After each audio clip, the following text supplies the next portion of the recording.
That's okay. Fire away. All right, everybody. Welcome. Welcome to the 2018 U.S. Rowing Masters National Championships here in Oakland, California. Yes! This is the regatta they didn't think anybody was going to come to. And look, we've got the largest, one of the Masters National Championships we've had that's not been in like the Northeast, with over 1,600 entries. It's fantastic. Great group of people. I'm so excited you guys are all here. You and your crews are here to come race some fantastic racing here. Visit Oakland has done a fantastic job of getting this thing to be able to fit all these wonderful people in this great urban setting. So thank you. Again, this is going to take a lot of great work from some great people to make this happen. Beth Anderson from the local organizing committee kind of getting things done on the water and on the land side, getting the water. Lake Merritt and Shirley and her group kind of getting the course out there. A fantastic rowing course for everybody. There you go. Some good applause. For those who don't know me, I'm James Rawson, the national events manager for U.S. Rowing. Again, I'm based out of Phoenix, here in Oakland to hang out with you guys this week. If you have any questions, if you actually haven't got your wristbands yet, or if you need to kind of register, or you have lineup changes, the registration tent is on the other side of this building. It's a 20 by 20. Our staff is out there to kind of take care of you guys, make your lives easy this week. So if you have any questions, come find us throughout the week. If you're going to come visit our wonderful vendors, our U.S. Rowing membership tent is over there too on the kind of the other side. But we're going to have jumbotrons and all kinds of great stuff this week. So come and please come out here, enjoy, play, and have a good time in some great racing this weekend. All right? Are we excited? Yes? Yeah. Perfect. All right. Well, I would like to pass the the megaphone, the microphone over here to our chief referee, Jess McAleer, who's going to be coming all the way from back east to take good care of you guys with a great referee crew. So without further ado, I don't know how I'm going to do this. You got to hold the I will hold this. Excellent. Thank you for my assistant here. I am Jessica McAleer, and I'm joined by Trinith Gattetti, my deputy chief referee. If you have any issues over the weekend, you can come find me, Trinith, or James here. Just wanted to introduce the referees. We've got a good core of 36 referees that are going to be working throughout the next 4 days, giving breaks. This thing is a little too loud. All right, and why are we here? Safety, fairness, and fun. Hopefully you get some fun in there too for everyone. It's going to be great weather this weekend. Still a little too loud. All right, today's meeting, kind of breaking it up into two sections. First, about weigh-in. Everything the rower is going to experience, from weigh-ins to control commission to the start-finish line. And then after that, more info for coaches specifically. So for coxswains and lightweights, for weigh-ins, every coxswain just once for the entire weekend. And it's right there in the corner room. Just weigh in once. Make sure when you fill in the sheet that you circle every single event that you're in.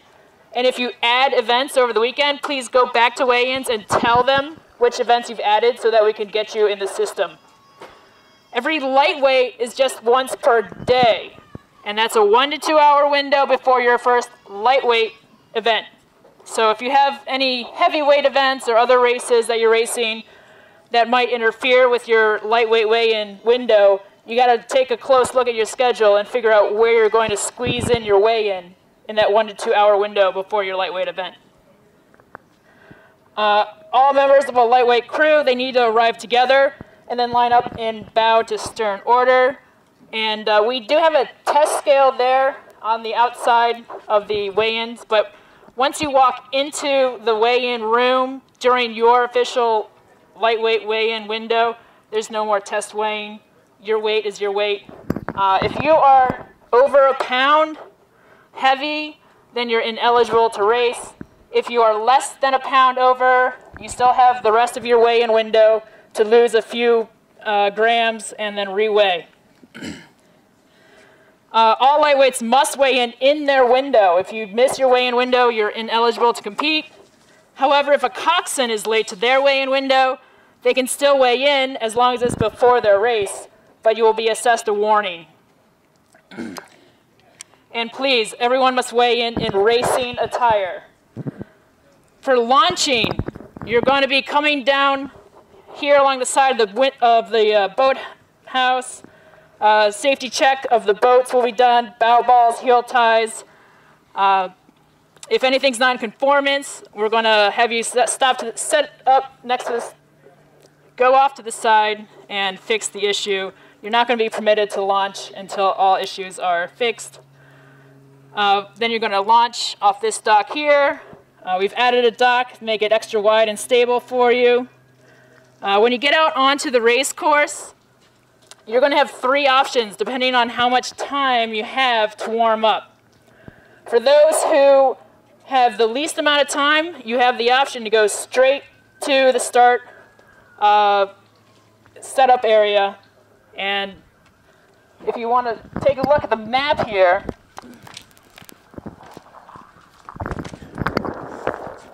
zoom in on that, you can take the first set of arrows and go straight to the starting area. If you have plenty of time to warm up, you can go all the way, the entire length of the warm-up finger, all the way to the end. If you have a little bit of time to warm up, you can actually go halfway up the finger, and if you want to turn, you need to ask the marshal there if it's safe to turn. They'll check direction of both of upstream and downstream and let you cross. All right, so then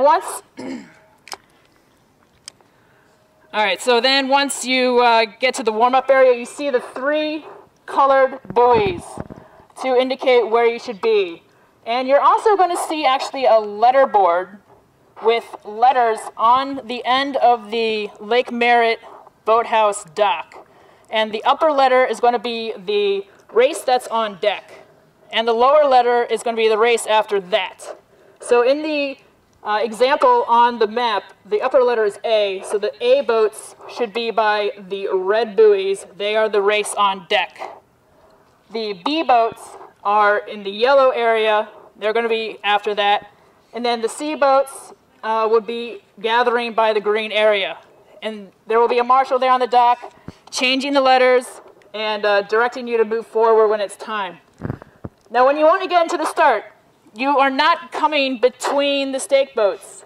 You are loading from between about 50 and 100 meters of the race course. So that's why we want you lined up from bow order 7 through 1, so that bow 7 goes in first, goes all the way across, rows up to your stake boat, and then turns around and locks on. So that's the goal. That's why we had to extend the centers to 5 minutes to allow time for crews to load from the side, since we don't have the efficiency of loading from behind.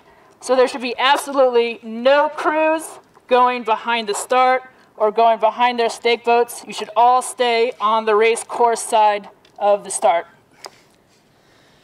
All right, so when you back in, make sure keeping your point by sculling the boats. Make sure your boat is ready to race. Be locked on, ready to go 2 minutes before the start.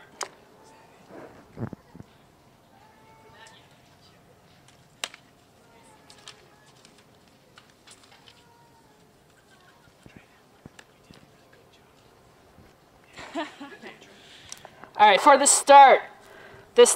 As you are getting into your stake boats, they'll announce your race and your lane assignments. The starter is going to call the time before the race at 4 minutes, 3 minutes, 2 minutes. You will not hear a 1-minute call. You should just be locked on at the 2-minute point. Continue to work on your point. The aligner will be off on your port side, and we'll be holding up a white or green flag. It will be silent alignment, so you will not hear the aligner. When it's race time, the starter is going to announce the crews by name in an even cadence. You can continue to make adjustments throughout this process.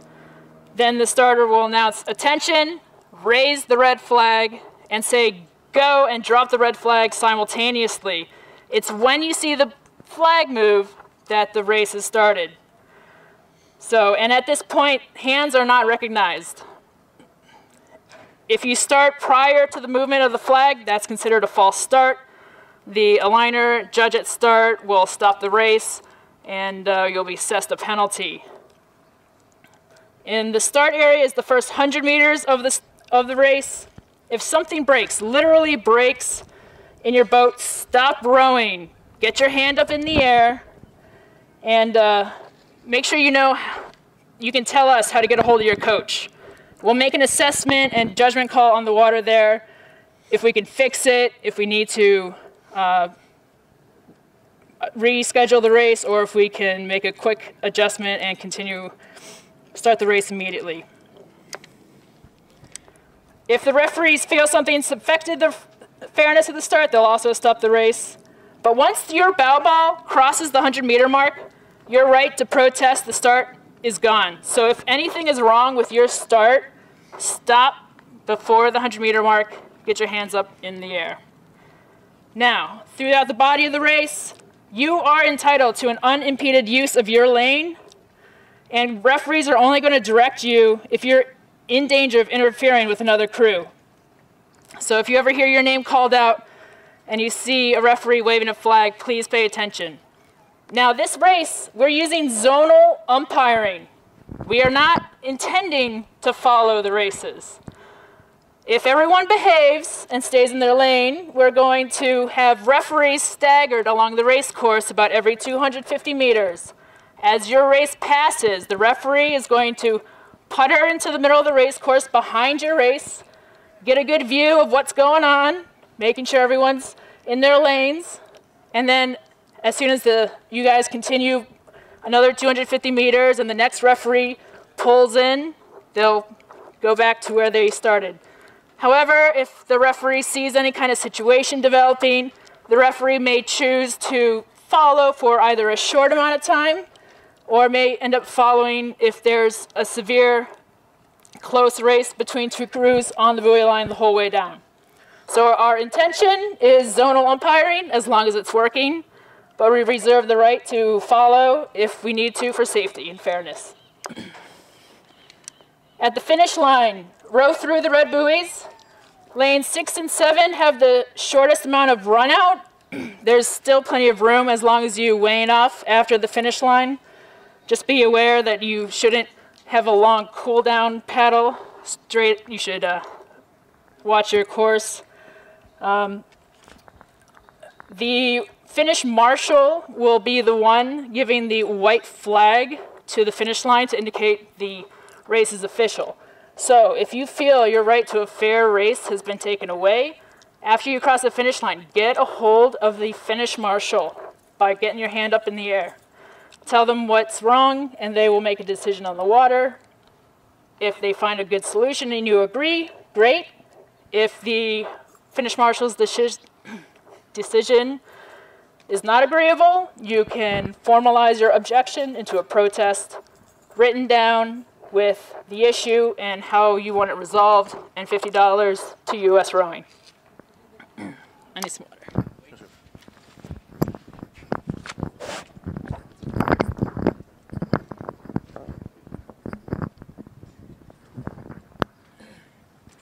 I missed the community out west, or east, I mean. All right. Also, the finish marshal is going to be checking weights for all coxswains. So any cox boats, after you cross the finish line, make sure you show your weights to the finish marshal. All right.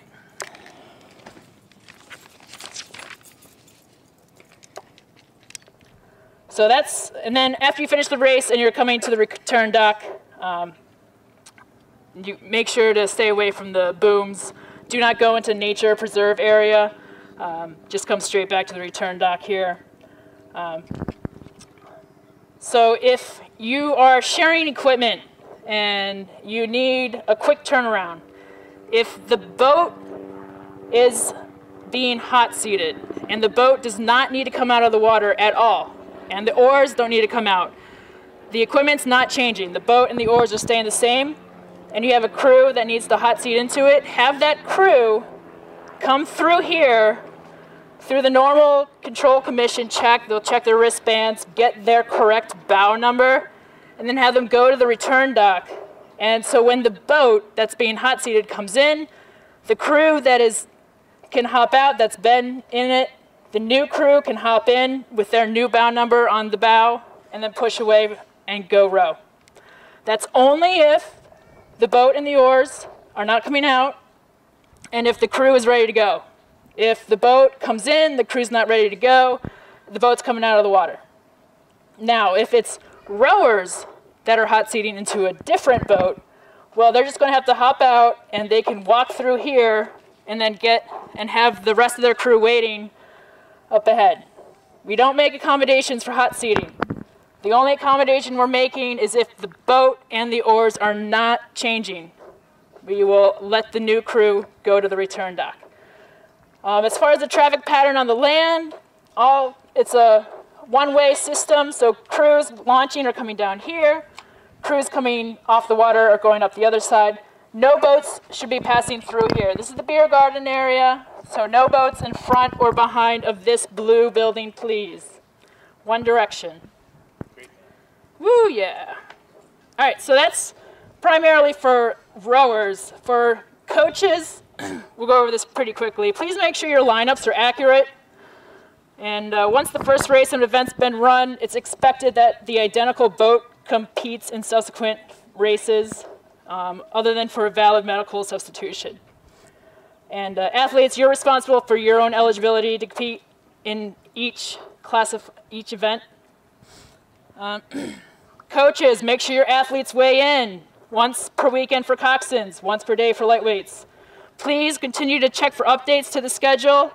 Seek us out with questions or concerns. And we'll continue to monitor the weather, though I don't see any issues with the weather. It's going to be beautiful. Drones. There will be a drone operated by U.S. Rowing. That is the only drone allowed, okay?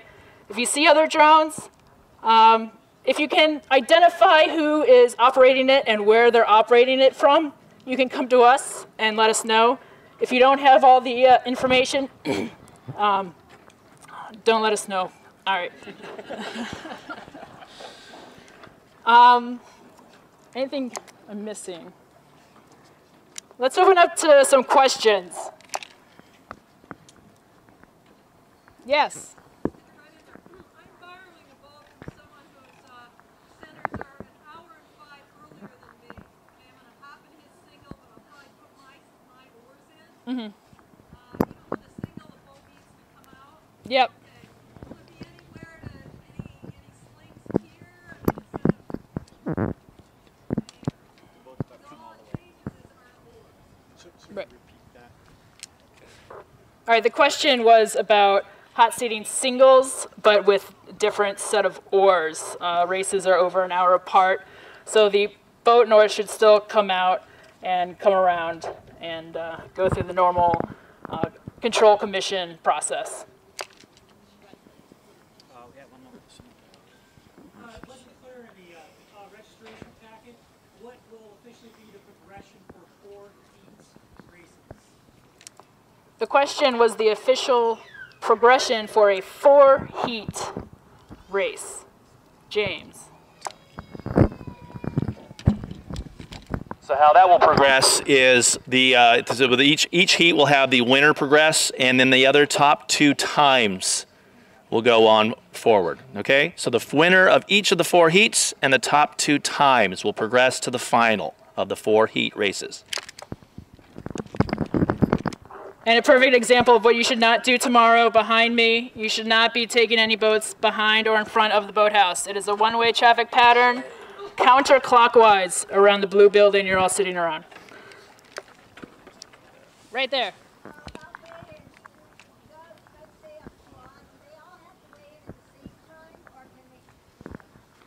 Yes, everyone should weigh in at the same time, and when you line up in bow to stern order, please. How many minutes before the start of your race are you supposed to be at the green buoy? The question was, how early should you be at the green buoys?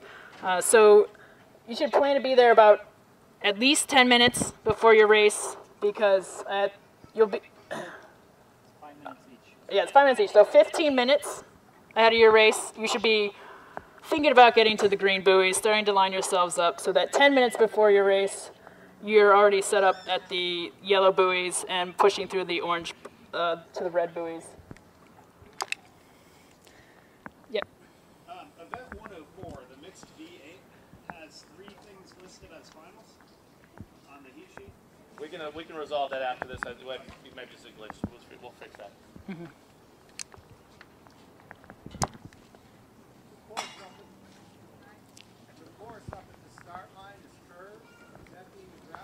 Oh, thank you. I forgot to mention that. So some of you who are out on the water today may have seen that the buoys were not in a straight line. That's because the dam has been open today. The water's been flowing in. The water's a little bit higher today, this afternoon. It's going to close tonight. It's going to be closed for the rest of the weekend. The water level is going to go down, and so tomorrow morning you should see nice straight buoy lines. Will the practice scale be outside each day? Yes, starting at 7 o'clock until what was it, end of racing. Yep, practice scale will be outside of the practice. Start? You can go on it throughout the day until your 2-hour window. Correct, yes. Just to clarify, I was out of Nevada earlier this summer where there were 2 heats and the 2 top. You go from each heat and then the next 2 fast times. How are you doing? For the 4? For the 4 or 2? Are you talking about for the 4 heat race or any other? 2 heats. Okay, for 2 heats, Top it's 3. simply top 3. 3 and heats, then top 2. Yeah, so 2 heats, top 3 for a 6-boat final, or if it's 3 heats, top 2 for a 6-boat final. I had a question. I missed the first part. So if we're going down the course and we hit some buoys, would you not interfere with another boat? What's the situation? During a race? I hope you're not talking about the buoys along the race course. So, The lane marker. oh, okay, you're talking about during the race, you're rowing down, you hit some buoys. Right. Well, it really depends on where the other boats in the other 2 lanes are, whether you're... Don't interfere with another boat. All right, then I would say nothing happens. But every situation is different, so we will address them as we need to. Just to follow up on that a bit, you talked about the start, less than 100. You do have a course issue, again, hands are not recognized, conditions, whatever the situation is. You progress, but you given it, you're going to, that's a safety issue, you think you're going to hit another crew. Is that a false start if you stop, and basically it calls that back to Plus 100 meters. or whatever you do. Not a false start, then you get penalized. So you always have the right to protest the start within the first 100 meters. And if your reasoning is valid, great. If your reasoning is, I just didn't like my stroke, we may assess a penalty. So let's just clarify what can happen at the start. First is the false start. That's clear. That's where you leave the line before the starter says go. And that is an automatic penalty of a warning. And only the starter or the judge at start can, or really only the judge at start can call a false start. Then there's failure to start. Failure to start is if you just don't go. We said go, but you didn't go.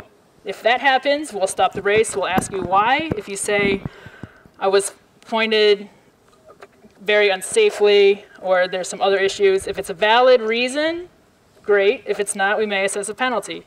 The third issue is breakage. Yeah, something actually legitimately breaks. So those are really the 3 things that can happen at the start. And because we are doing zonal umpiring and we will not have referees flying in between the stake boats after the starter says go, the starter is really the one keeping an eye on the entire first 100 meters of the race course from their elevated vantage point on the start tower. And so if you hear, after the starter says go, within those 100 meters, you may hear the starter through the PA system saying, lane 4, port, or something like that. So the starter does have command of the first 100 meters. After that, we do have a referee on both sides of the race course at the 100-meter mark to swoop in, so to say, if they need to, just keep an eye on things, or stop the race if they need to. So we'll keep an eye on the course from all vantage points.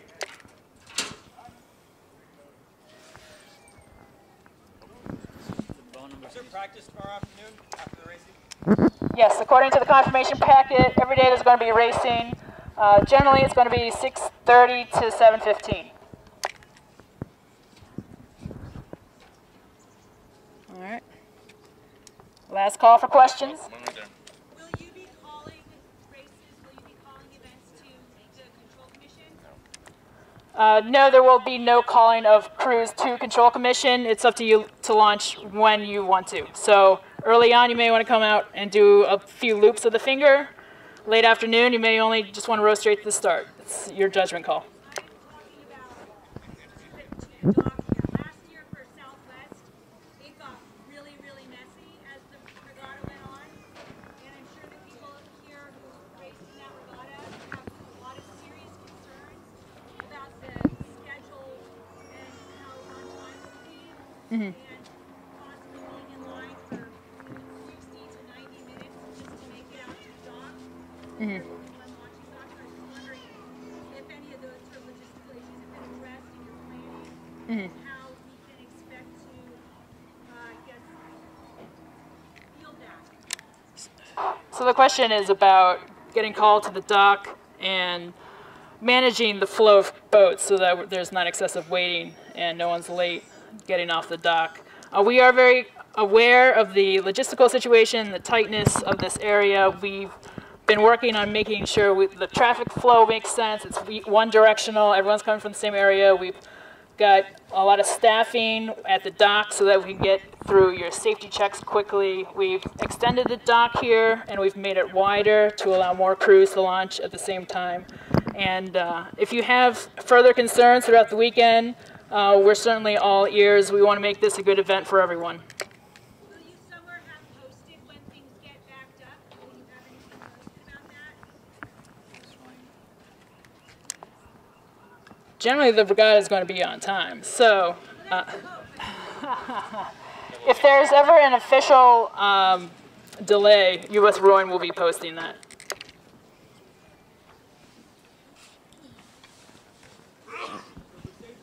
Valve and heel ties. The quick release is not a requirement. Is that correct?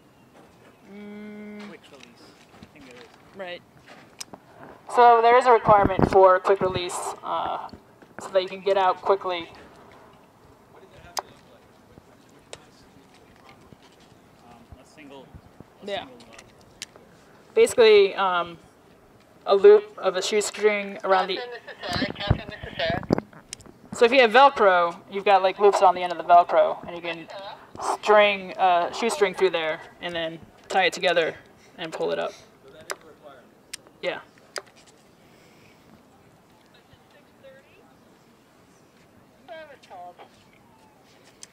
All right, last call. Thank you for coming. Welcome to Oakland. I wish everyone good, happy, fun racing.